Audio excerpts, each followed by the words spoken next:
Media massa adalah alat komunikasi yang digunakan untuk menyampaikan informasi kepada khalayak yang luas. Sejarah komunikasi massa telah bermula seawal abad ke-15 apabila Johannes Gutenberg menemukan mesin cetak yang membolehkan penerbitan buku secara meluas. Wilbur Schramm dalam bukunya Mass Communication yang diterbitkan pada 1967 menyebut media massa sebagai organisasi yang mengatur aliran informasi dalam masyarakat.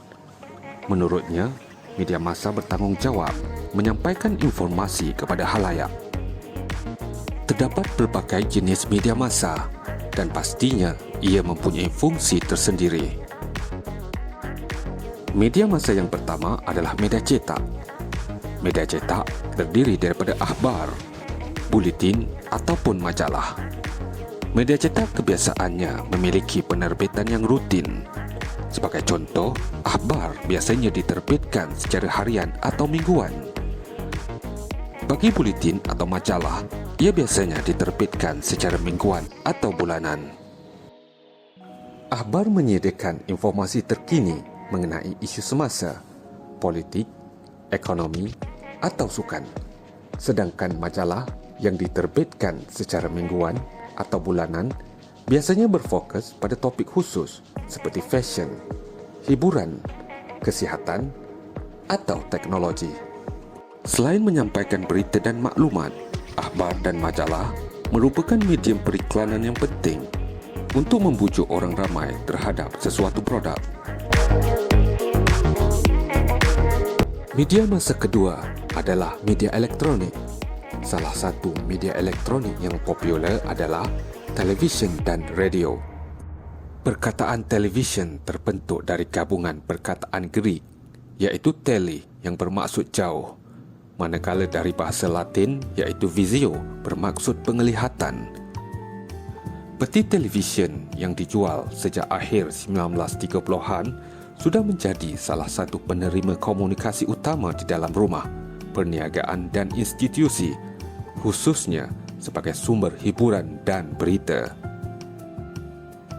Berita dan informasi yang disiarkan di televisyen bertujuan mencorakkan pengetahuan penonton, manakala hiburan yang disiarkan bertujuan mengisi masa lapang.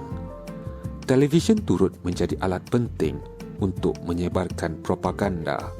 Propaganda merupakan mesej-mesej yang bertujuan mempengaruhi pendapat atau kelakuan orang ramai. Selain televisyen, media elektronik terdiri daripada radio. Radio merupakan sejenis komunikasi yang menggunakan gelombang elektromagnet atau isyarat-isyarat radio untuk menghantar maklumat elektronik dari satu tempat ke tempat lain tanpa menggunakan wayar. Radio bukan sahaja berperanan menyampaikan maklumat dan menghiburkan pendengar, malah turut memikul tanggungjawab dalam mendidik masyarakat dengan penyebaran berita secara kreatif. Media massa yang ketiga adalah media digital. Perkembangan pesat teknologi internet pada masa kini menjadikan media digital sebagai media massa paling popular. Melalui internet, orang ramai dapat mengakses pelbagai laman web dan platform media sosial. Revolusi dalam perkembangan teknologi telah memberi nafas baru dalam proses penerbitan akhbar.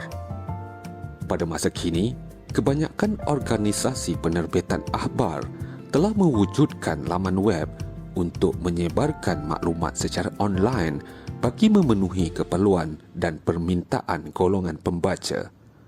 Malah, organisasi atau syarikat besar turut menjadikan laman web untuk menyampaikan maklumat mengenai organisasi mereka kepada orang ramai.